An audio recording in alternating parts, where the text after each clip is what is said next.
ഓം നമോ ഭഗവതേ വാസുദേവായ. ഓം നമോ ഭഗവതേ വാസുദേവായ. ഓം നമോ ഭഗവതേ വാസുദേവായ. ഓം അജ്ഞാനതിമിരാന്ധസ്യ ജ്ഞാനാഞ്ജനശലാക്കയ ചക്ഷുരുന്മിലിതം യേന തസ്മൈ ശ്രീഗുരുവേ നമഃ. ശ്രീചൈതന്യമനോഭീഷ്ടം സ്ഥാപിതം യേന ഭൂതലേ സ്വയം രൂപ കഥാ മഹ്യം ദദാതി സ്വപദാന്തികം. വന്ദേഹം ശ്രീഗുരോം ശ്രീയുതപദകമലം ശ്രീഗുരോം വൈഷ്ണവാംശ ശ്രീരൂപം സാഗ്രജാതം സഗണ രഘുനാഥാംബിതം തം സജീവം സാദ്വൈതം സാവധൂതം പരിജനസഹിതം കൃഷ്ണ ചൈതന്യദേവം ശ്രീരാധാകൃഷ്ണപാദാൻ സകല ലളിത ശിവിശാഖാംവിതം യേ കൃഷ്ണ കരുണാ സിന്ധു ദീനബന്ധോ ജഗത്പതി ഗോപേശ ഗോപികാ കാന്ത രാധാകാന്ത നമസ്തുതേ. തപ്ത കാഞ്ചന ഗൗരാംഗി രാധേ വൃന്ദാവനേശ്വരി ഋഷഭാനോ സുതേ ദേവി പ്രണമാമി ഹരിപ്രിയേ. വാഞ്ചാകൽപതരുഭ്യശ്ച കൃപാ സിന്ധുഭ്യവ ച പതിതാനാം പാവനേഭ്യോ വൈഷ്ണവേഭ്യോ നമോ നമഃ. ഓം വിഷ്ണുപാദായ കൃഷ്ണപൃഷ്ഠായ ഭൂതലേ ശ്രീമതേ ഭക്തിവേദാന്ത സ്വാമിനിധി നാമിനെ നമസ്തേ സാരസ്വതി ദേവേ ഗൗരവാണി പ്രചാരിണി നിർവിശേഷ ശൂന്യവാദി പാശ്ചാത്യദേശതാരിണി. ജയ ശ്രീ കൃഷ്ണ ചൈതന്യ പ്രഭു നിത്യാനന്ദ ശ്രീ അദ്വൈത ഗദാധര ശിവാസാദി ഗൗരഭക്ത. ഹരേ കൃഷ്ണ കൃഷ്ണ കൃഷ്ണ ഹരേ ഹരേ, ഹരേ രാമ രാമ രാമ ഹരേ. ഗുരുവേ ഗൗരചന്ദ്രായ രാധികായ തദാലയെ കൃഷ്ണായ കൃഷ്ണഭക്തായ തദ്ഭക്തായ നമഃ. ഹരേ കൃഷ്ണ ഹരി ഓം തത്സത്. സോ എല്ലാവർക്കും ഇന്നത്തെ ശ്രീമദ് ഭഗവത്ഗീത ക്ലാസ്സിലേക്ക് സ്വാഗതം. എല്ലാവർക്കും എൻ്റെ വിനീതമായ പ്രണാമം. ഇപ്പം നമ്മളിന്ന് ഭഗവത്ഗീത ആസ് ഇറ്റ് ഈസ് അധ്യായം 13 ശ്ലോകം 5 നൽകണം വായിക്കാൻ പോകും. ഋഷിഭിർബഹുധാ ഗീതം ഛന്ദോഭിർവിവിധൈ പൃഥക് ബ്രഹ്മസൂത്രപദൈശ്ചൈവ ഹേതുമദ്ഭിർവിനിശ്ചിതൈ. ഋഷിഭിർബഹുധാ ഗീതം ഛന്ദോഭിർവിവിധൈ പൃഥക് ബ്രഹ്മസൂത്രപദൈശ്ചൈവ ഹേതുമദ്ഭിർവിനിശ്ചിതൈ. സിമി മാതാജി. हरे कृष्णा. ऋषिभिर्बहुधा गीतं छन्दोभिर्विविधैः पृथक् ब्रह्मसूत्रपदैश्चैव हेतुमद्भिर्विनिश्चितैः. Rupesh Mataji Prabhu.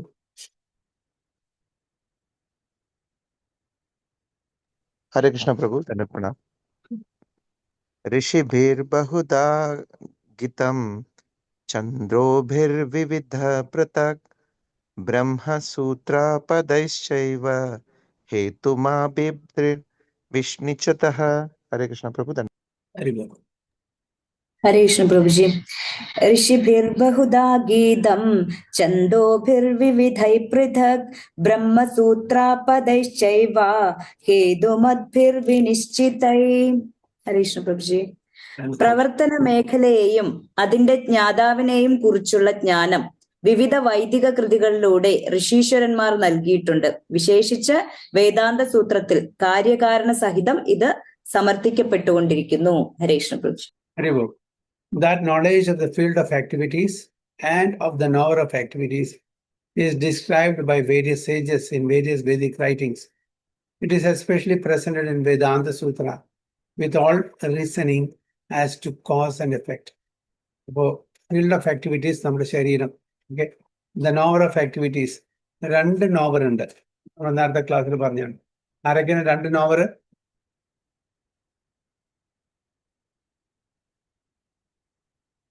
Simi Mataji, ആരൊക്കെ 2 നോവർ? ഒന്ന് പരമാത്മ, നമ്മള് ജീവാത്മ. ജീവാത്മ, പരമാത്മ. എന്താണ് വ്യത്യാസം? ബേസിക് ഡിഫറൻസ് എന്താണ്? അല്ല, പരമാത്മ പറയുന്നത് സുപ്രീം ലോർഡ് ആണ്. അല്ല, രണ്ടും നോവർ ഓഫ് ആക്ടിവിറ്റീസ് ആണ്. 2 പേരുടെയും തമ്മിലുള്ള ബേസിക് ഡിഫറൻസ്, വ്യത്യാസം എന്താണ്? പരമാത്മാവിന്റെ എല്ലാം അറിയാം, വരുന്നതും വരാത്തതും എല്ലാം അറിയാം. നമുക്ക് ലിമിറ്റഡ് ആയിരിക്കും. നമ്മുടെ വിത്തിൻ ലോക്കലൈസ്, നമ്മളുടെ ലോക്കലൈസ്. നമുക്ക് നമ്മുടെ ശരീരത്തിന് മാത്രമേ പറ്റി അറിയുള്ളൂ. എനിക്ക് എന്റെ ശരീരത്തിൽ നടക്കുന്ന അറിയാം, മാതാശ്വര ശരീരത്തിൽ നടക്കുന്ന അറിയാൻ പറ്റില്ല. അതും എന്റെ ശരീരത്തിൽ നടക്കുന്ന ഫുള്ളായിട്ട് എനിക്കറിയില്ല.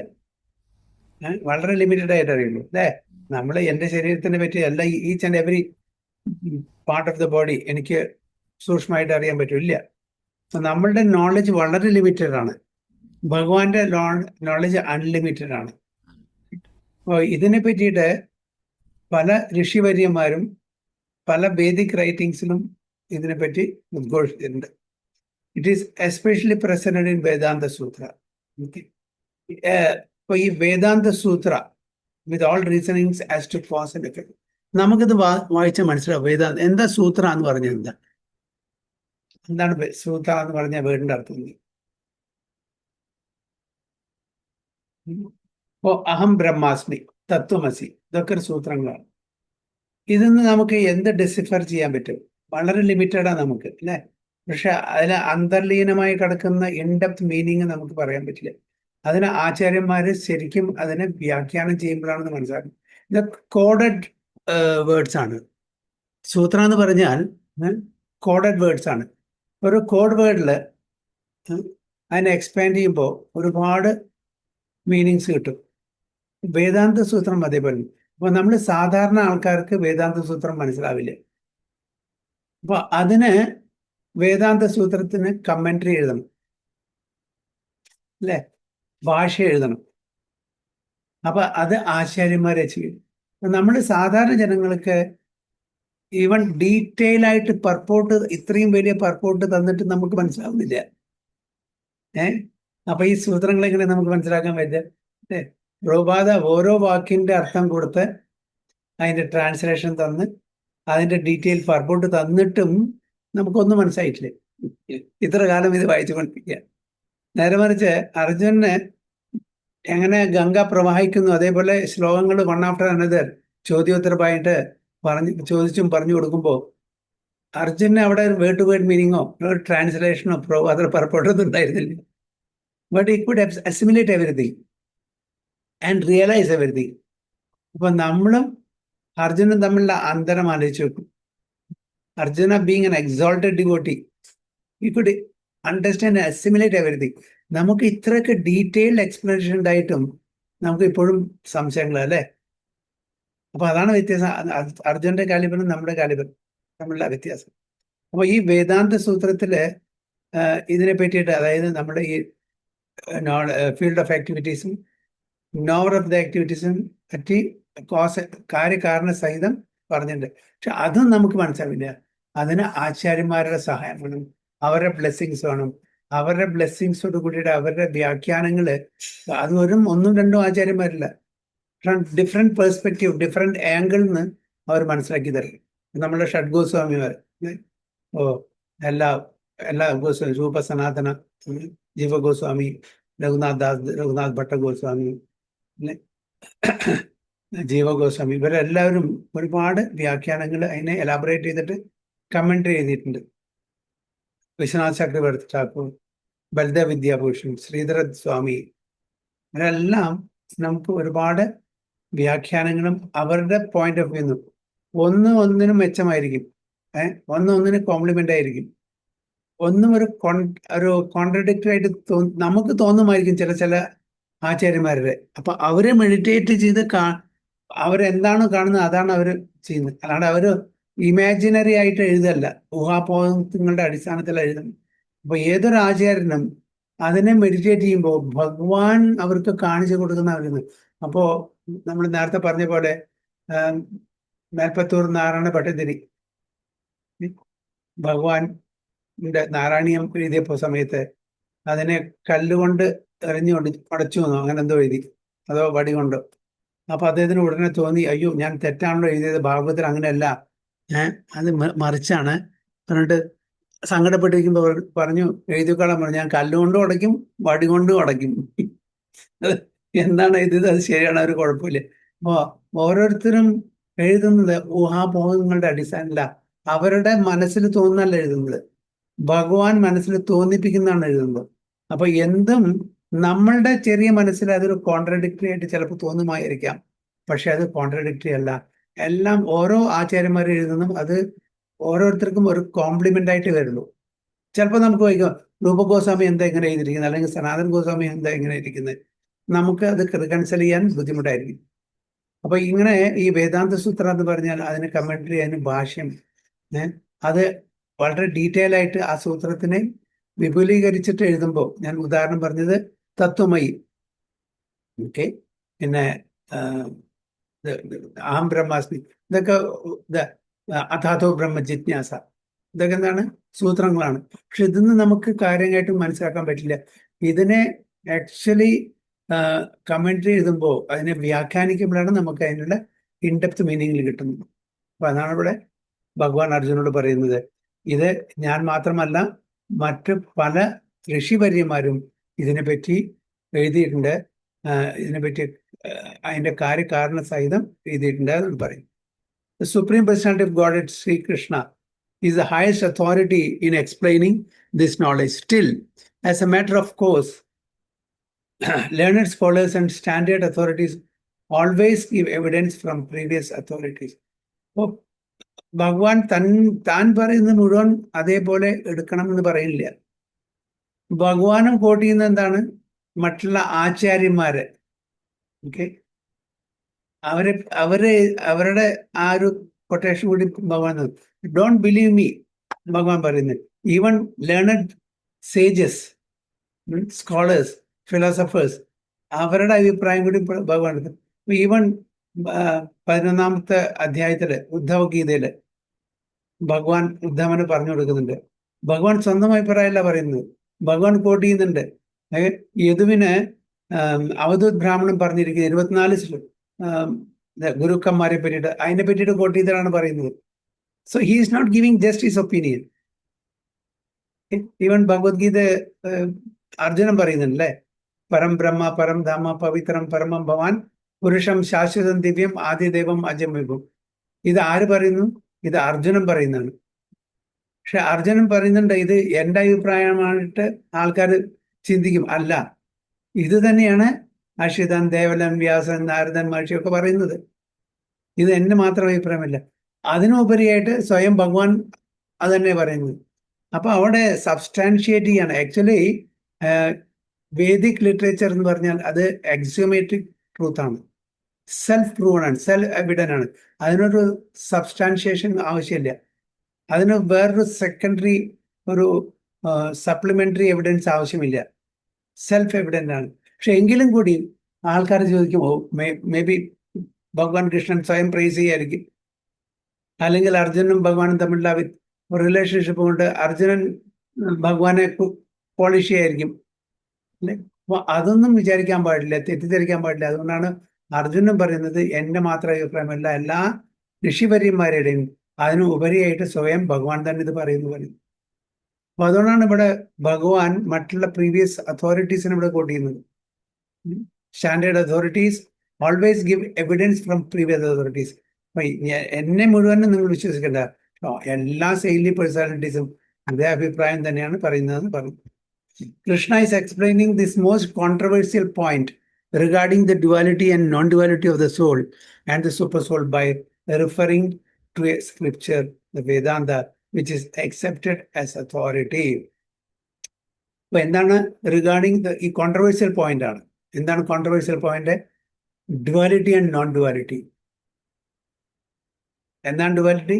ആർക്കാണ് ഡുവാലിറ്റി, ആർക്കാണ് നോൺ ഡുവാലിറ്റി? ആത്മാവിന് ഡ്യുവാലിറ്റി, ഓക്കെ, ഭഗവാന് സൂപ്പർസോളിന് നോൺ ഡ്യുവാലിറ്റി. എന്താ അതിന്റെ അർത്ഥം?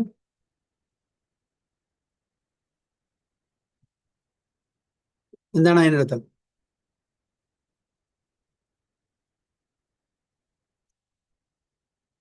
എന്താ മനസ്സിലായത്? ക്വാളിറ്റി ആൻഡ് ക്വാണ്ടിറ്റി ആണോ പ്രഭുജി ഉദ്ദേശിച്ചത്?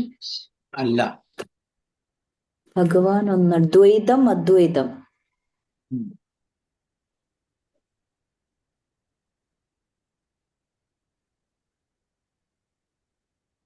നമുക്ക് എല്ലാവർക്കും അറിയാം, പുതുതായിട്ടൊന്നുമില്ല.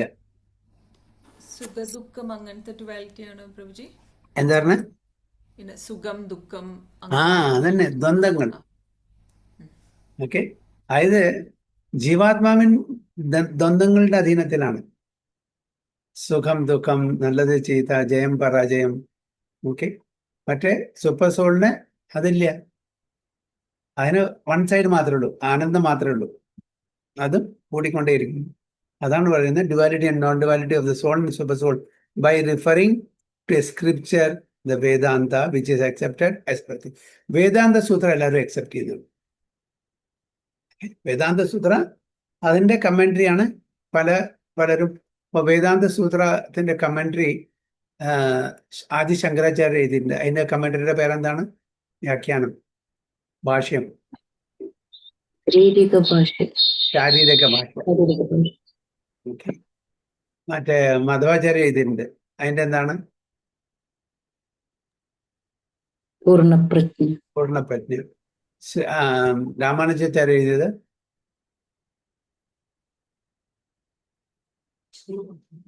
ശ്രീഭാഷ്യ. ബൽദേവ് വിദ്യാഭൂഷൺ എഴുതിയിട്ടുണ്ട്. എന്താണ് അതിന്റെ ഭാഷ്യം? ഗോവിന്ദഭാഷ്യം. ഓക്കെ. അപ്പൊ അതാണ് അതെല്ലാവരും അക്സെപ്റ്റ് ചെയ്യും. വേദാന്ത സൂത്രം എല്ലാവരും അക്സെപ്റ്റ്. പക്ഷെ അതിന്റെ ഭാഷ്യം ഇപ്പൊ ഈവൻ നമ്മുടെ ആദി ശങ്കരാചാര്യരുടെ ആണ് ബുദ്ധമതത്തിന് ശേഷം, അതായത് ഭഗവാൻ ബുദ്ധൻ വേദത്തിനെ റിജക്ട് ചെയ്തു. തിരിച്ച് വേദത്തിനെ സമൂഹത്തിലേക്ക് റീഇൻജക്ട് ചെയ്തതാണ് ആദി ശങ്കരാചാര്യ. പക്ഷെ ആ റീഇൻജക്ട് ചെയ്തപ്പോ പേഴ്സണലിസം ഡയറക്റ്റ് കൊണ്ടുവരാൻ പറ്റില്ല. പതുക്കെ സ്ലോ ആൻഡ് ഗ്രാജുവലി റിഫൈൻ ചെയ്യാൻ പറ്റും. അതുകൊണ്ട് ഇംപേഴ്സണലിസം പ്രീച്ച് ചെയ്യാൻ വേണ്ടിയിട്ട് ഭഗവാൻ തന്നെ പറഞ്ഞു. അതുകൊണ്ട് ആദി ശങ്കരാചാര്യൻ എന്ത് ചെയ്തു? ഉപനിഷത്തുകളും ബാക്കിയുള്ള എല്ലാ കൊറോളറീസും ഇംപേഴ്സണലായിട്ട് അതിന് വ്യാഖ്യാനം കൊടുത്തു. അപ്പോൾ വേദാന്ത സൂത്രത്തിന്റെ ശാരീരിക ഭാഷ്യം ഇംപേഴ്സണലായിട്ടാണ് അതിനെ വ്യാഖ്യാനിച്ചിരിക്കുന്നത്. അപ്പം അതുകൊണ്ടാണ് കൂടുതൽ ആൾക്കാരും ഇന്ത്യയിൽ ഇംപേഴ്സണൽ ഒരു ഫിലോസഫിയിൽ കൂടുതൽ ധ്യാനം അതിനെ ആശ്രയിക്കുന്നത്. വൈഷ്ണവ ഫിലോസഫി പിന്നീടാണ് വന്നത്. അപ്പൊ അദ്ദേഹം 4 സ്ഥലത്തും 4 കുറ്റിയടിച്ചു ഇന്ത്യയുടെ. Okay. East, west, south and north. എവിടേക്കാണ്? ശൃംഗേരി, പുരി, ദ്വാരക, ബദ്രിനാഥ്. അപ്പോ കംപ്ലീറ്റ് എന്തായി? ആ ഇംപേഴ്സണലിസം അവിടെ സ്പ്രെഡായി. പിന്നീടാണ് വൈഷ്ണവിസം വരുന്നത്. അപ്പൊ അത് പതുക്കെ ആവുന്നുള്ളൂ. അപ്പൊ അതാണ് കൂടുതൽ ആൾക്കാരുടെ എല്ലാവരും കൂടുതൽ എന്താണ് ഭഗവാന്റെ ആ രൂപത്തിനെ വിശ്വസിക്കുന്നില്ല. ഭഗവാന്റെ ശക്തിയാണ് കാണിച്ച ഇംപേഴ്സണൽ പറഞ്ഞാൽ നോട്ട് എ പേഴ്സൺ, അവ്യക്തകത. മറ്റത് വ്യക്തം, ദ്വൈതം, അദ്വൈതം, ദ്വൈതം, വിശിഷ്ടാദ്വൈതം എന്നൊക്കെ പറയുന്നില്ലേ. നമ്മുടെ എല്ലാം റിഫൈൻ ചെയ്തിട്ട് ചൈതന്യ മഹാപ്രഭു നമുക്ക് അചിന്ത്യഭേദ അഭേദ തത്വം തന്നു. ഇതാണ് വ്യത്യാസം. അതുകൊണ്ടാണ് കേരളത്തിലെ ഇന്ത്യയിൽ പൊതുവെ ഒരു മായാവാദ ഫിലോസഫിയാണ് കൂടുതൽ ആൾക്കാരും. കാരണം ഞാൻ പറഞ്ഞ പോലെ ആദി ശങ്കരാചാര്യരുടെ ഇൻഫ്ലുവൻസും അത്രയും കൂടുതലായിരുന്നു. വിത്തിൻ 32 years, 32 വയസ്സിൻ്റെ ഉള്ളിലെ അത്രയും വലിയ കാര്യമാണ് അദ്ദേഹം ചെയ്തത്. Definitely he reinstated Vedic life style. അതിനെ വീണ്ടും സമൂഹത്തിലേക്ക് കൊണ്ടുവന്നു. ബുദ്ധൻ അതിനെ റിജക്ട് ചെയ്തായിരുന്നു. സോ അതും ഭഗവാന്റെ ഇച്ഛയായിരുന്നു. So this is according to the different sages. As far as the sages are concerned, besides himself, Vyasadeva, the author of the Vedanta Sutra, is a great sage. Okay? അപ്പോൾ മറ്റുള്ള sages ഋഷിവര്യന്മാരെ മാറ്റിവെച്ചാൽ വ്യാസദേവ സ്വയം വേദാന്ത സൂത്രത്തിന്റെ എന്താ പറയുക, it's A great sage. അപ്പോൾ വ്യാസദേവനും ഒരു വേദാന്ത സൂത്രത്തിന്റെ ഒരു commentary എഴുതിയിട്ടുണ്ട്. എന്താണ്?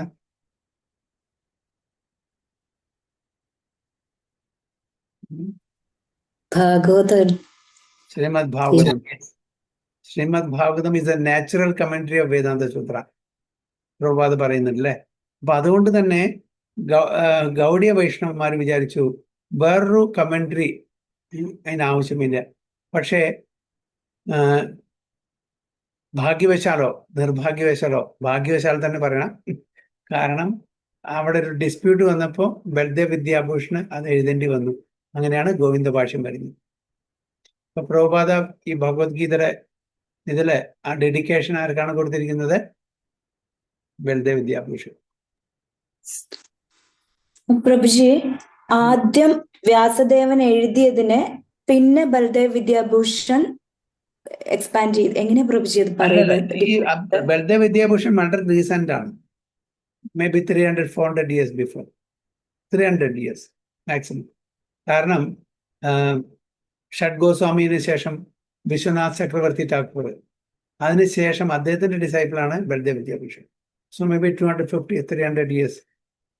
രാജ്പുത്ത് അവര് രാജ്യം ഭരിക്കുന്ന സമയം അവിടെ രാജസ്ഥാനിലെ ജയ്പൂരിലൊക്കെ, അവിടെ രാമാനന്ദീസ് ആയിരുന്നു രാജാക്കന്മാരുടെ അഡ്വൈസറി ക്ലാസ് പീപ്പിൾ, ബ്രാഹ്മണന്മാരെ. അപ്പൊ അവര് പറയുന്നതാണ് സ്പിരിച്വൽ മാറ്റേഴ്സ് ഒക്കെ രാജാവ് അവർ പറയുന്നത് കേൾക്കും. അപ്പൊ അവരാണ് അധികാരം. അപ്പോ നമ്മളുടെ രാധാ മദൻ മോഹൻ, രാധാ ഗോവിന്ദ്, രാധാ ദാമോദര, ഗോപിനാഥ്, അതൊക്കെ അവിടെ ഡേറ്റീസ് ഇവിടുന്ന് പോയിട്ടുണ്ട്. ഇവിടുന്ന് വൃന്ദാവനുന്ന് മുഗൾക്കാരൻ ഇവിടെ അറ്റാക്ക് കാരണം. അപ്പൊ അവിടുത്തെ പൂജാവിധികള് ഇവര് സമ്മതിക്കുന്നില്ല. ആര്?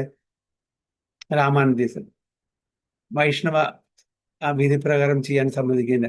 അപ്പോ അതിന് ഡിബേറ്റ് വെച്ചപ്പോ ഇവര് സമ്മതിച്ചില്ല. നിങ്ങൾക്ക് ഭാഷ്യമില്ലാണ്ട് ഞങ്ങള് ഡിബേറ്റിന് തയ്യാറാണ്. അപ്പോഴാണ് രാജാവ് മാൻസിംഗ തോന്നുന്നു, അന്നത്തെ ജയ്സിംഗോ മാൻസിംഗോ. അപ്പൊ അദ്ദേഹം പറഞ്ഞു ഇദ്ദേഹത്തിനോട് വിശ്വനാഥ് ചക്രവർത്തി ഠാക്കൂറിന് വിവരം അറിയിച്ചു വൃന്ദാവനില് അങ്ങനെ ചെറിയ പ്രശ്നമുണ്ട്, വ്യാഖ്യാനം അതായത് കമന്ററി ഇല്ലാത്തതുകൊണ്ട്, ഭാഷ്യമില്ലാത്തതുകൊണ്ട് അവർ സമ്മതിക്കില്ല. അപ്പോഴാണ് വിശ്വനാഥ് ചക്രവർത്തി ഠാക്കൂർ പറഞ്ഞത്, എനിക്ക് വയസ്സായി, എനിക്ക് അവിടെ വന്നിട്ട് ഡിബേറ്റിൽ പങ്കെടുക്കാൻ പറ്റില്ല. സോ എൻ്റെ ശിഷ്യൻ ബൽദേവ് വിദ്യാഭൂഷൺ പങ്കെടുക്കും. അപ്പൊ അങ്ങനെ പങ്കെടുത്തപ്പോഴാണ് ഭാഷ്യമില്ല എന്ന് പറഞ്ഞപ്പോൾ ബൽദേവ് വിദ്യാഭൂഷൺ പറഞ്ഞത് എനിക്ക് കുറച്ച് സമയം തരും, ഞാൻ ഭാഷ എഴുതും. ഭാഷ എന്ന് എഴുതാൻ പറഞ്ഞ് ഒരാഴ്ചയുടെ കാര്യമൊന്നുമല്ല, വർഷങ്ങളോളം എടുക്കും. വേദാന്ത സൂത്രത്തിന് ഭാഷ എഴുതി പറഞ്ഞാൽ കുട്ടിക്കളിയൊന്നല്ല. അവർ ചെന്നിട്ട് ഒരു എസ് എഴുതിയിട്ട് സബ്മിറ്റ് ചെയ്യുന്നല്ലത്. It will take years together. But Radha ഗോവിന്ദ്ജിയുടെ ആ ബ്ലെസ്സിങ് കാരണം, അനുഗ്രഹം കാരണം, he dictated Radha Govindji and Baldev Vidyabhushan എഴുതി, അത്രയേ ഉള്ളൂ. അതുകൊണ്ടാണ് അതിന് ഗോവിന്ദ ഭാഷ്യം എഴുതി പേരിട്ടത്. It's not his bhashya, it is Govindaji's bhashya. അതിന്റെ ബേസിസിൽ വീണ്ടും ഡിബേറ്റ് തുടർന്നു. അങ്ങനെ ആ രാമാനന്ദസിനെ ഡിഫീറ്റ് ചെയ്തു. അവരെല്ലാം ഇദ്ദേഹത്തിന് പ്രണാമം ചെയ്തു. Actually they wanted to become his disciple. Baldev Vidyabhushan സ്വയം പറഞ്ഞു, നിങ്ങളുടെ ഒരു ഓത്തന്റിക് സമ്പ്രദായമാണ്, ശ്രീ സമ്പ്രദായത്തിന്റെ ഓഫ് ഷൂട്ടാണ്. So you don't have to convert, you be where you are, just follow the. അതിൻ്റെ യാതൊരു അങ്ങനെ അവർ സമ്മതിച്ചിട്ടാണ് ആ വൈഷ്ണവ ട്രഡീഷനിലെ ആ വേർഷിപ്പ് ഉപാസന രീതികളൊക്കെ എസ്റ്റാബ്ലിഷ് ചെയ്തു. അങ്ങനെയാണ് സംഗതി. വ്യാസദേവൻ 5200 വർഷം മുമ്പെയാണ് ഏകദേശം. ടുവേഴ്സ് എൻഡ് ഓഫ് ദാപരക. ഇത് മേ ബി 300-350 years. അപ്പൊ പ്രഭുജി, വ്യാസദേവൻ ഈ സൂത്രങ്ങൾ മാത്രമേ തന്നിട്ടുള്ളൂ, പിന്നെ അതിനെ ഓരോരുത്തര് എക്സ്പാൻഡ് ചെയ്ത് എഴുതിയാണല്ലേ ഇതുപോലെ ബൽദേവ് വിദ്യാഭൂഷൺ. അപ്പൊ നമുക്ക് അങ്ങനെയാണ് ഇപ്പോഴത്തെ ഭാഗവതം ശ്രീല പ്രഭാത ഒന്നുകൂടെ വിസ്തരിച്ചെഴുതി ക്ലിയർ ആയിട്ട് എഴുതി തന്നു, ഇതിന്നൊക്കെ റെഫർ ചെയ്തിട്ട്. അതെ, പല പല ഉപനിഷത്തിൽ നിന്നും വേദങ്ങളിൽ നിന്നും പുരാണങ്ങളിൽ നിന്നും ഓരോന്നിനും അതിൻ്റെതായിട്ടുള്ള റിലവൻ്റ് ആയിട്ടുള്ള കൊട്ടേഷൻ നമുക്ക് തന്ന് കുട്ടികൾക്ക് എങ്ങനെ ഉരുട്ടിയിട്ട് വായിൽ വെച്ചു കൊടുക്കുന്നു, അതേപോലെ പ്രഭാതം നമുക്ക് ചെയ്തു. എന്നിട്ട് അത് ചവയ്ക്കാൻ നമുക്ക് വയ്യാവോ? അപ്പൊ അതിനും കൂടി ഒരു മെഷീൻ വേണ്ടെങ്കിൽ നന്നായിരിക്കും എന്ന് വിചാരിക്കും. അതാണ് പ്രഭാതം നമുക്ക് ചെയ്തെന്ന്. ഓക്കെ അല്ലേ? പല്ല് തേക്കാൻ ബ്രഷ് വെച്ച് കൊടുത്താൽ മതി, ഒരു ഓട്ടോമാറ്റിക്കായിട്ട് അതിങ്ങനെ ചെയ്തോണെന്ന് ബ്രഷ്. അതെ, നമുക്ക് ഇങ്ങനെ കൈ കൊണ്ട് ആക്കേണ്ട ആവശ്യമില്ല, ബ്രഷ് ചെയ്യേണ്ട ആവശ്യമില്ല. ഇലക്ട്രിക് ബ്രഷ് ഉണ്ട്, വായിൽ വെച്ച് കൊടുത്താൽ മതി, ഓട്ടോമാറ്റിക്കായിട്ട് ചെയ്തോളും. അതേപോലെ നമുക്ക് ലഡ്ഡു വായിൽ വെച്ച് തന്നു, ഇനി പ്രഭാതം ഇതും കൂടി ചെയ്തു തരണം, ചവച്ച് തരണം എന്ന് പറയുന്നു.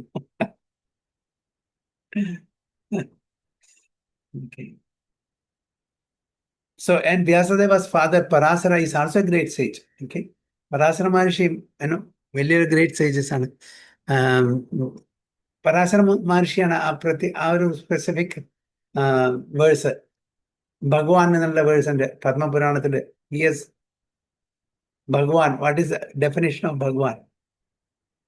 ഐശ്വര്യസ്യ സമഗ്രസ്യ വീരസ്യ യശസ്ശ്രിയ ജ്ഞാന വൈരാഗ്യശൈവ ഷണ്ണം ഭഗ ഇതിൻകന.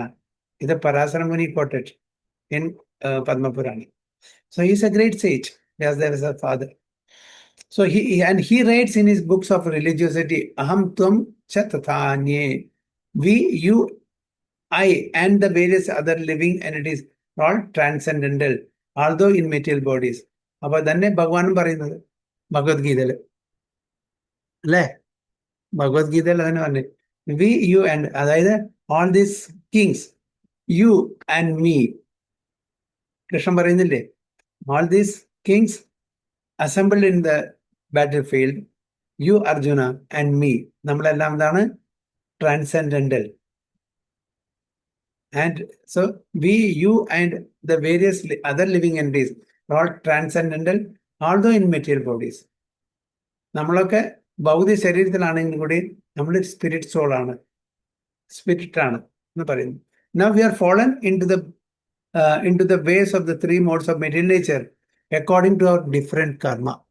അപ്പൊ നമ്മളുടെ കർമ്മത്തിന്റെയും ആഗ്രഹങ്ങളുടെയും അടിസ്ഥാനത്തിൽ നമുക്ക് വ്യത്യസ്തമായിട്ടുള്ള ശരീരങ്ങൾ കിട്ടുന്നു. ചില ആൾക്കാർക്ക് ലോവർ നേച്ചറാണ്, ചില ആൾക്ക് ഹയർ നേച്ചറാണ്. അതായത് വ്യത്യസ്തമായിട്ടുള്ള ശരീരം പറഞ്ഞാൽ animal body, aquatic body, birds body, worms body, demigods body, human body, Kinnaras, Gandharvas, Charanas, അങ്ങനെ ഡിഫറെന്റ് ബോഡീസ് ഓരോരുത്തർക്ക് എന്തിന്റെ അടിസ്ഥാനത്തിലാണ് കിട്ടുന്നത്? അവനവന്റെ കർമ്മത്തിന്റെ അടിസ്ഥാനത്തിൽ. So the higher and lower natures exist due to ignorance and are being manifested in an infinite number of living entities. എന്തുകൊണ്ടാണ് ഈ ഹയർ ആൻഡ് ലോവർ നേച്ചർ ഉണ്ടായിരിക്കുന്നത്? അതിന്റെ കാരണം എന്താണ്? ബിക്കോസ് ഓഫ് അവിദ്യ. അങ്ങനെ അവിദ്യ കൊണ്ട് ഇങ്ങനെ lower higher nature or bodies കിട്ടുന്നത് അവിദ്യ ഓർ ഇഗ്നോറൻസ്. അവിദ്യയും ഈ ബോഡിയും തമ്മിൽ എന്തൊരു കണക്ഷൻ? ഇവിടെ പ്രബോധ പറയുന്നു, the higher and lower natures exist due to ignorance and are being manifested in an infinite number of living entities.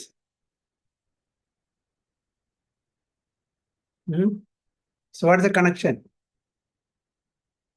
Ignorance നമ്മുടെ higher lower nature.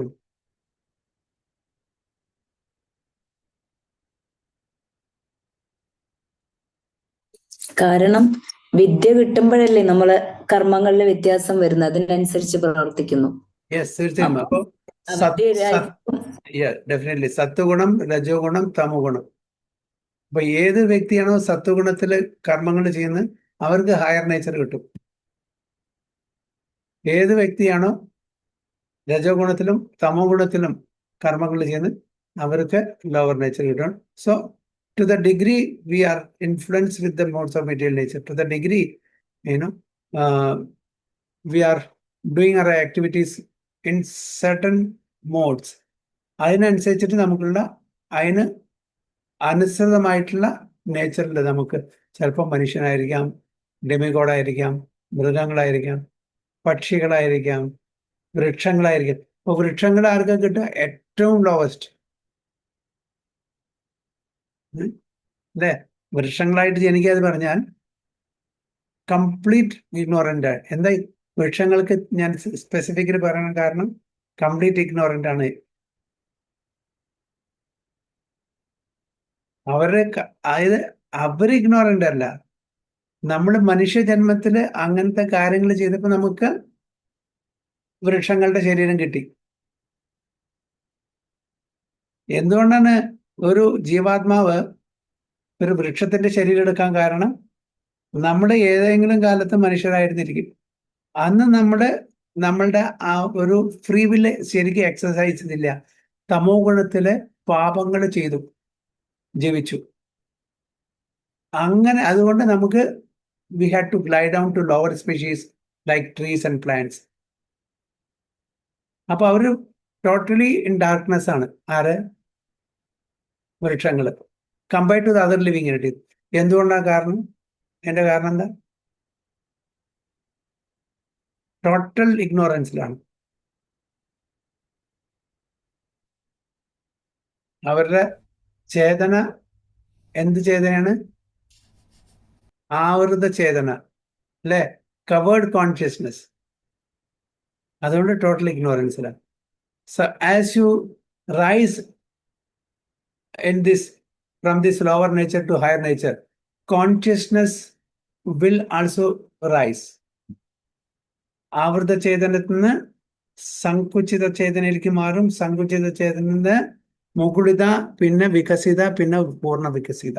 അങ്ങനെ നമ്മളെ ഉയർന്നുകൊണ്ടിരിക്കും. അങ്ങനെ നമ്മളെ ആവൃത ചേതനത്തിൽ നിന്നും സങ്കുചിതത്തിൽ നിന്നും ഉയരുമ്പോൾ നമ്മൾ മനുഷ്യന്റെ അതിൽ കിട്ടും. പക്ഷെ മനുഷ്യരിലും നമ്മളെ എന്താണ്? Budding consciousness, developed consciousness, fully developed consciousness, ഈ 3 ഗ്രേഡേഷൻ ഉണ്ട്. അപ്പൊ അതിലും നമ്മൾ തമോ ഗുണത്തിലും രജോ ഗുണത്തിലും സത്വ ഗുണത്തിലായിരിക്കും. അതുകൊണ്ടാണ് ഇവിടെ പറയുന്നത് the higher and lower natures exist due to ignorance. അവിദ്യ. നമ്മൾ ബോഡ്ലി കൺസെപ്ഷനിലാണ്. നമ്മൾ എന്താണ് ചെയ്യുന്നത്? പാപമാണോ ചെയ്യുന്നത്? പുണ്യമാണോ ചെയ്യുന്നത്? സത്വഗുണത്തിലാണോ രജോ ഗുണത്തിലാണോ തമോ ഗുണത്തിലാണോ ആക്ടിവിറ്റീസ് ചെയ്യുന്നത്? ഇതിൻ്റെയൊക്കെ അനുസരിച്ചിരിക്കും നമുക്ക് കിട്ടുന്ന വ്യത്യസ്തമായിട്ടുള്ള ശരീരങ്ങൾ. But the super soul which is infallible, this is as far as jivatmas concern. എന്താണ് പറയുന്നത്? ജീവാത്മാ ആര് ദ്വന്ദ്ങ്ങൾ അകപ്പെട്ട് ജീവിക്കുന്നു. അത് മാത്രമല്ല ഹയർ ആൻഡ് ലോവർ നേച്ചർ ഉണ്ട്. ആ higher lower nature different bodies ഉണ്ട്. ഇതൊക്കെ പറഞ്ഞു തന്നു. But the super soul which is infallible, നമ്മളെല്ലാം fallible. So what is the difference between fallible infallible? It's opposite. We know it. എന്താണ് ഫാലിബിൾ പറഞ്ഞാൽ?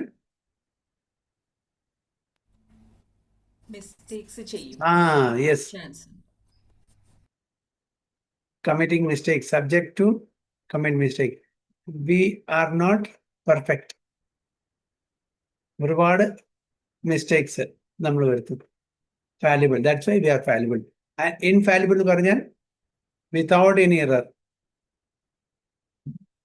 നമ്മൾ മുമ്പത്തെ, എനിക്കിപ്പോ ഒന്നും കാണാറില്ല, മുമ്പത്തെ ലെറ്ററിലൊക്കെ എഴുതി കഴിഞ്ഞാൽ E&OE കൊണ്ടൊരു ഇത് വയ്ക്കും.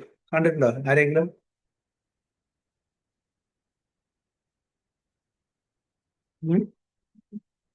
E&OE ഓർമ്മ ആർക്കും അറിയില്ല? സുജയപ്രഭു അറിയോ? ലെറ്ററിന്റെ അടിയില് ലെറ്ററൊക്കെ അടിച്ചു കഴിഞ്ഞാൽ official, especially government official, especially close വെക്കുന്നതാണ്. ലീഗൽ റൈറ്റിംഗ്സിലൊക്കെ ഉണ്ടാവും, ഡോക്യുമെന്റിലൊക്കെ ഉണ്ടാവും. താഴെ E&OE, errors and omissions accepted. EXCEPTED, not accepted. അറിയില്ല. അപ്പൊ അതേപോലെ നമ്മൾ ഇൻഫാലിബിൾ ആണ്. നമ്മൾ എന്ത് ചെയ്തതും 100% ശരിയായിരിക്കില്ല. അത് എപ്പോഴും ഇതിന്റെ ഒരു നോട്ടായിട്ട് ഒരു ക്ലോസ് ഉണ്ടാവും. എസ്പെഷ്യലി ലീഗൽ ഡോക്യുമെന്റ്സിലൊക്കെ ഉണ്ടായിരിക്കും. നോക്കി നോക്കുക, അടിച്ചു നോക്കുക എന്താണ് E&OE. സോ അതുകൊണ്ട് ഇവിടെ എന്താ പറയുന്നത്? But the super soul which is infallible is uncontaminated. What is again what is uncontaminated means? Simi Mataji, the super soul which is infallible is uncontaminated. What exactly it means? അത് ഓക്കെ, അഴുക്കാവാത്ത എന്താണ് exactly നമ്മൾ പറഞ്ഞ് മനസ്സിലാക്കി തരുന്നത്? What is that contamination?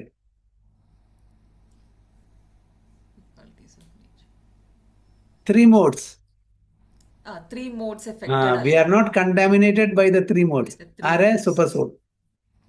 Individual soul is contaminated with the three modes. Either sattva, Rajas or Tamoguna. So, super soul is uncontaminated by the three by the three qualities of nature and is transcendent. Similarly, in the original Vedas, a distinction between the soul and the super soul and the body is made, especially in the Kathopanishad. There are many great sages who have explained this, and Parasara is considered principal among them. അപ്പോൾ ഒരുപാട് sages ഇതിനെ പറ്റിയിട്ട് explanation വ്യാഖ്യാനം തന്നിട്ടുണ്ട്. അതിൽ ഏറ്റവും മുൻപന്തിയിൽ നിൽക്കുന്ന ആരാണ്?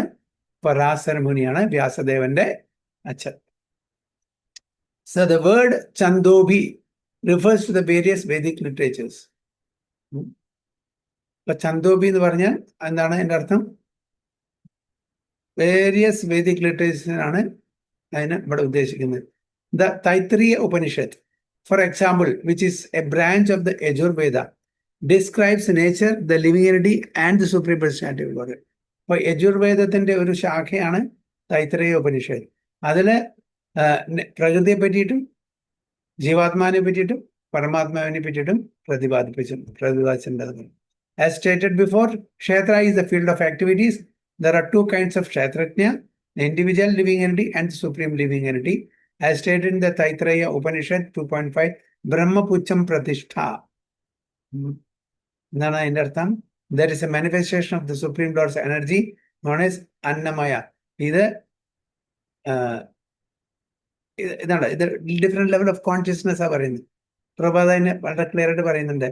അപ്പൊ എന്താണ് ബ്രഹ്മപുച്ഛം പ്രതിഷ്ഠ എന്ന് പറഞ്ഞാൽ ഡിഫറെന്റ് ലെവൽ ഓഫ് കോൺഷ്യസ്നെസ് ആണ് ലിവിങ് എൻറ്റിറ്റീസ് എന്ന്. There is a manifestation of Supreme Lord's energy known as Annamaya. അപ്പോൾ ചില ആൾക്കാർ ഭഗവാന്റെ എനർജി അന്നത്തിലൂടെ മനസ്സിലാക്കുന്നു.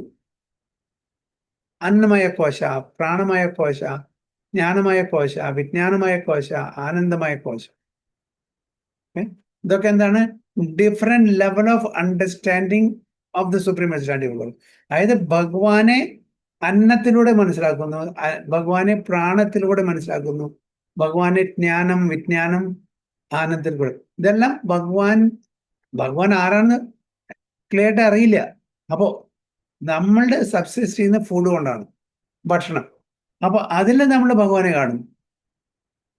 ഒരു ചെറിയൊരു കുട്ടിയെ ഇപ്പൊ നമ്മൾ വിരൽ കൊടുത്താൽ ആ കുട്ടി ആദ്യം എന്താ ചെയ്യാ? നേരെ വയലിലേക്ക് കൊണ്ടുപോകും നമ്മുടെ വിരലല്ലേ. ആ കുട്ടിക്ക് ഒരൊറ്റ വിചാരമേ ഉള്ളൂ, ഭക്ഷണം, വേറെ ഒന്നുമില്ല. എന്ത് കിട്ടിയാലും വയൽ കൊണ്ടു. അപ്പോൾ ചില ആൾക്കാർ ആ ലെവലിലാണ് കോൺഷ്യസ്നെസ്. ഭക്ഷണം കഴിക്കുക, living to eat or eating to live. ചില ആൾക്കാര് ആ ലെവൽ ഓഫ് കോൺഷ്യസ്നെസ് ആണ്. അതാണ് ഇവിടെ പറയുന്നത് ബ്രഹ്മപുച്ഛം പ്രതിഷ്ഠ. There is a manifestation of the Supreme Lord's energy known as Annamaya. Dependence upon food for existence. അവരെന്താ ആ തരത്തിലുള്ള ആൾക്കാര് അവരുടെ ഡിപ്പെൻഡൻസ് ഫുഡിന് മാത്രം. അവർക്ക് എന്തിനാണ് അവിടെ വന്നിരിക്കുന്നത്, എന്താണ് ഉദ്ദേശം, ഈ ജന്മം കൊണ്ട് എന്താണ് ഉദ്ദേശം ഒന്നും അറിയില്ല. അവർക്ക് ഭക്ഷണം കഴിക്കണം. ആരാണ് അത്? Animal propensity. അവർക്ക് വേറെ വല്ല വിചാരമുണ്ടോ? നല്ലൊരു ബംഗ്ലാവ് കെട്ടണം, എനിക്ക് നല്ല ജോലി വേണം, നല്ലൊരു വണ്ടി വേണം, അങ്ങനെ animals വിചാരിക്കുമല്ലേ?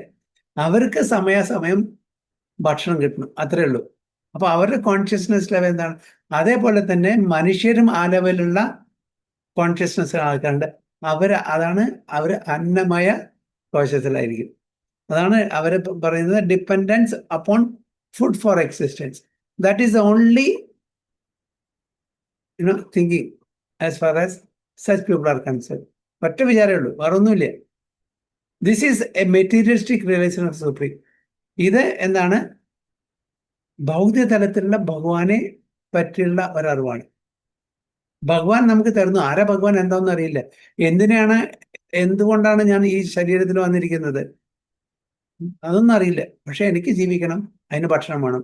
So my whole goal is to eat and survive. അപ്പോ നെക്സ്റ്റ് അതിലും ഉപരിയായിട്ട് പ്രാണമയ. After realizing the supreme absolute truth in food, one can realize the absolute truth in the living symptoms of all life forms. അപ്പോൾ ഭഗവാനെ അങ്ങനെ ഫുഡിൽ കാണുന്നു, അതിന് മുകളിൽ ആൾക്കാരെ ഭഗവാനെ കാണുന്ന ലിവിങ് സിംറ്റംസ്, ലൈഫ് ഫോംസിൽ. അപ്പോൾ അയാളുടെ ലൈഫ് ഫോഴ്സ് ഉണ്ട്, എന്താണ് ഇത്, എവിടുന്ന് വരുന്നു, എന്താണ്, അതൊന്നും ക്ലാരിറ്റി ഇല്ല. പക്ഷെ അതിൽ some supreme is there, or what you call some ശക്തി ഈസ് ദർ. അങ്ങനെ പ്രാണമയത്തിൽ ലിവിങ് സെന്റൻസിലൂടെ ഭഗവാനെ മനസ്സിലാക്കുന്ന ഒരു ലെവൽ ഉള്ള ആൾക്കാർ. പിന്നെ അതിനുപരിയായിട്ട് ഈ ജ്ഞാനമയ ആ സ്റ്റേജിലെത്തുമ്പോൾ എന്തായി, realization extends beyond the living symptoms to the point of thinking, feeling and willing. അപ്പോഴാണ് ജ്ഞാനമയത്തിലാണ് ആൾക്കാർ ചിന്തിക്കാൻ തുടങ്ങുന്നത്, ആഗ്രഹിക്കാൻ തുടങ്ങുന്നത്, ഫീൽ ചെയ്യാൻ, അനുഭവിക്കാൻ തോന്നുന്നത്. അപ്പൊ നമുക്ക് ഇത് ഞാൻ ആരാണ്, ഞാൻ എവിടുന്ന് വരുന്നു, എൻ്റെ ഈ ജീവിതത്തിന്റെ ഉദ്ദേശം എന്താണ്, ഇതൊക്കെ നമ്മൾ ആലോചിക്കാം. അതുവരെ അന്നമയത്തിലും പ്രാണമയത്തിലും ആ ചിന്ത ആവരുതില്ല, അഥാതോ ബ്രഹ്മ ജിജ്ഞാസ ഇല്ല, ആ ജിജ്ഞാസമില്ല. ഇവിടെ ആ ജിജ്ഞാസ വരുമ്പോഴാണ് ജ്ഞാനമയ കോശത്തിലെത്തുന്നത്. അപ്പൊ തിങ്കിങ്, വില്ലിങ് ആൻഡ് ഫീലിംഗ്. അപ്പൊ നമ്മൾക്ക് എന്താണ്, ഇദ്ദേഹത്തിന് മാത്രം കൂടുതൽ ധനം, എനിക്ക് കൂടുതൽ ധനമില്ലല്ലോ, ഞാനെന്താണ് പാപ്പറ, അദ്ദേഹം എന്താണ് ധനികൻ, എനിക്കെന്താണ് ഒരുപാട് അസുഖം, മറ്റുള്ളവർക്ക് അസുഖമില്ല, അവരെല്ലാം സന്തോഷിച്ചിരിക്കുന്നു, എനിക്ക് സന്തോഷമില്ല. സോ ഇങ്ങനെ ഒരു തിങ്കിങ് പ്രോസസ്സ് എപ്പോഴാണ്, ജ്ഞാനമയ കോശത്തിൽ. So realization extends beyond the living center to the point of thinking, feeling and willing. Then there is Brahman realization called Vijnanamaya.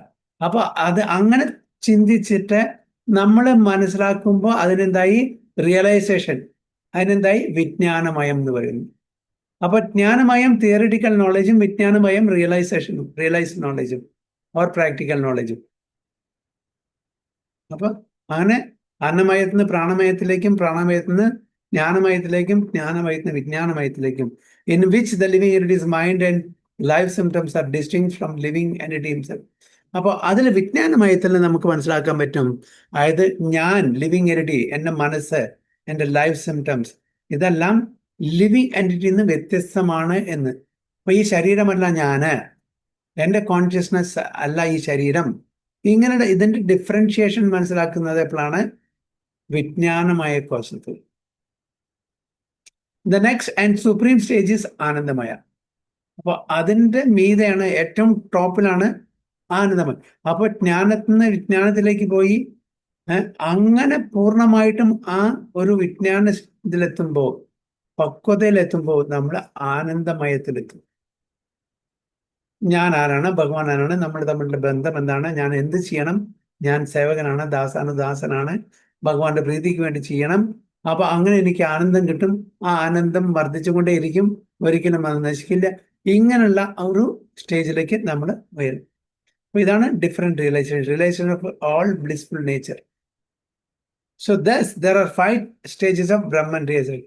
മനസ്സിലായി? അപ്പൊ ഇതെന്താണ്, 5 സ്റ്റേജസ് ആണ് ബ്രഹ്മൻ റിയലൈസേഷൻ. ബ്രഹ്മൻ എന്ന് പറഞ്ഞാൽ അബ്സല്യൂട്ട് ട്രൂത്ത്, ഭഗവാൻ.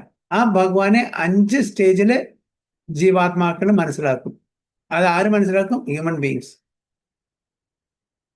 ഇപ്പൊ ഈ ഹ്യൂമൻ ബീങ്സിന്റെ 5 ഡിഫറെന്റ് സ്റ്റേജസ് ഓഫ് റിയലൈസേഷൻ ആണ്. അന്നമയ കോശ, പ്രാണമയ കോശ, ജ്ഞാനമയ കോശ, വിജ്ഞാനമയ കോശ, ആനന്ദമയ കോശ, which are called Brahmapucham. ഇതാണ് Brahman realization. So out of these, the first 3, Annamaya, Pranamaya and Jnanamaya, involves the fields of activities of the living entities. ആദ്യത്തെ 3 Annamaya, Pranamaya, Jnanamaya involves the fields of activities of the living entities. അപ്പൊ നമ്മുടെ ദേഹം field of activity, and ദേഹം transcendent to all these field of activities is the Supreme Lord, who is called Anandamaya.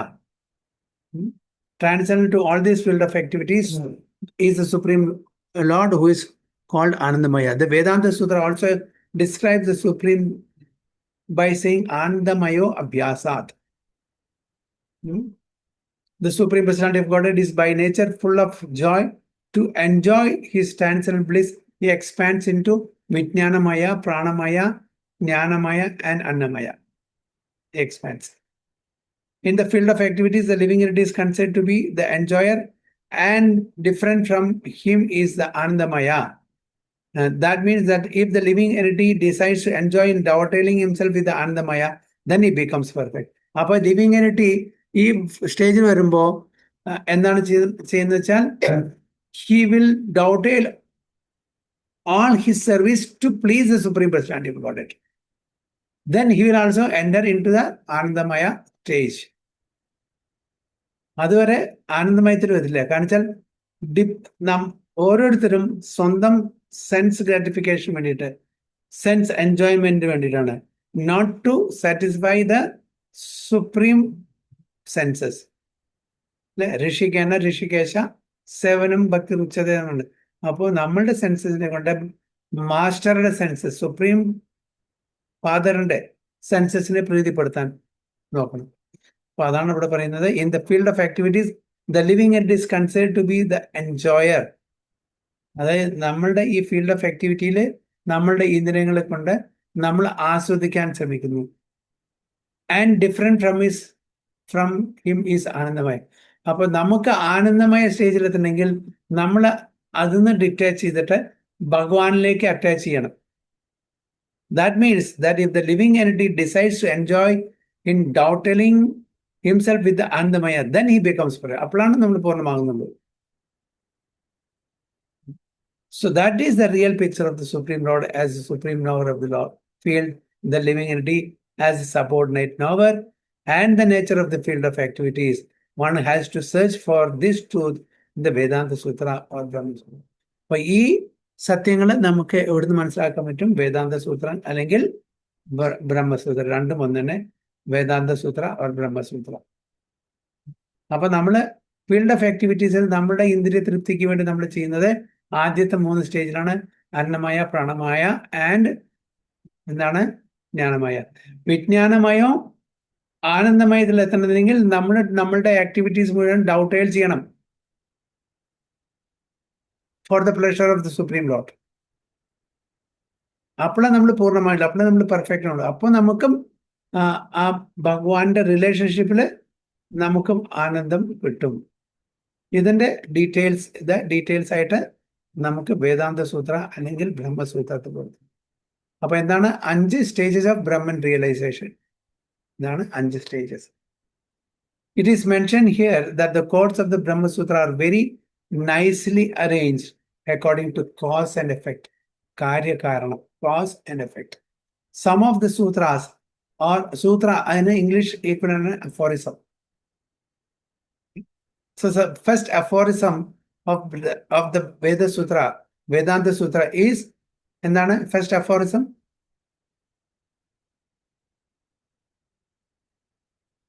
വേദാന്ത സൂത്രത്തിന്റെ ആദ്യത്തെ aphorism എന്താണ്?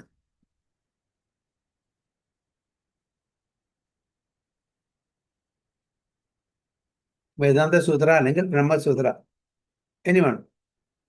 എന്താണ് first? ഇതല്ലേ ഇപ്പൊ പറഞ്ഞതല്ലേ അന്നമയം, അതാണ് ഉദ്ദേശിച്ചത്? അത് ബ്രഹ്മജിജ്ഞാസ.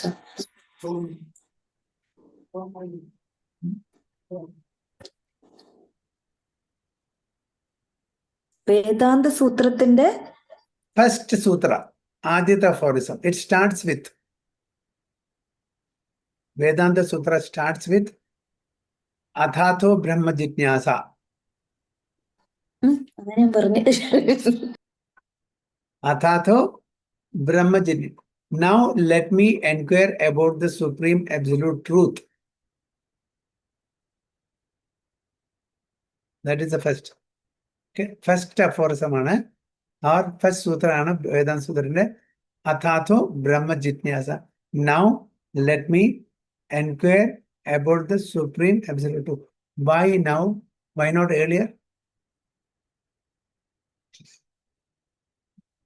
Why not earlier? അന്നമയത്തിലിരിക്കും Prabhuji. Sujay Prabhu, why only now? Why not earlier? ആ ടൈം ആവുമ്പോഴേ ആ ട്രിഗർ വരത്തുള്ളൂ. അല്ല, അതല്ല എന്റെ കാരണം. Because now I am human being. Hari ball. I can inquire now.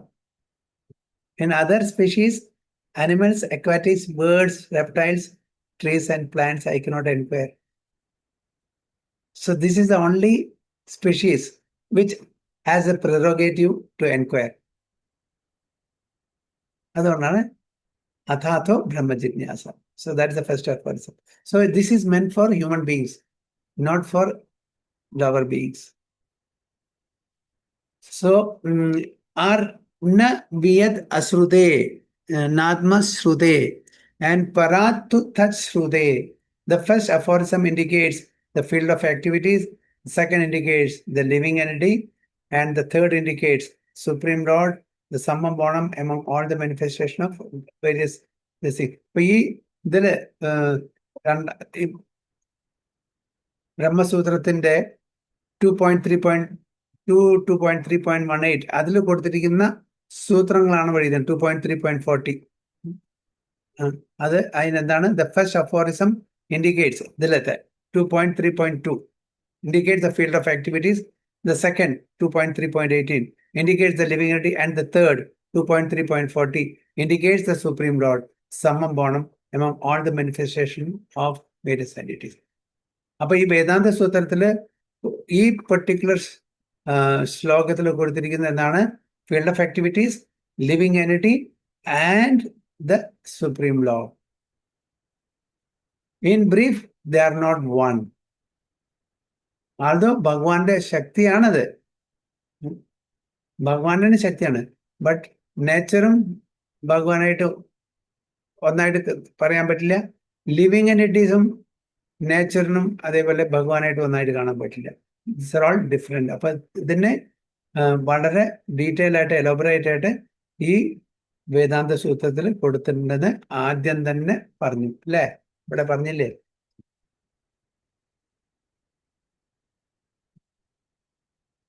That knowledge of the field of activities and the knower of the activities described it by various sages in various Vedic writings. It is especially presented in Vedanta Sutra with all reasoning as to cause and effect. അതാണ് ഇവിടെ പറയുന്നത്. വേദാന്ത സൂത്രത്തില് ഈ പറഞ്ഞിരിക്കുന്ന ചാപ്റ്ററിലോ വേഴ്സില് through ഇത് പറഞ്ഞിട്ടുണ്ട്. The field of activity, the living entity, and the summum bonum, that is the Supreme Lord. So that is text 5. Hare Krishna. Vancha kalpatarubhesya kripa sindhubhyevacha patitanam pavanebhyo vaishnavebhyo namo. Ananta kodi Vaishnava ki jai. Prabhupada ki jai. Guru Maharaj ki jai. Go Premanande. Hare Krishna.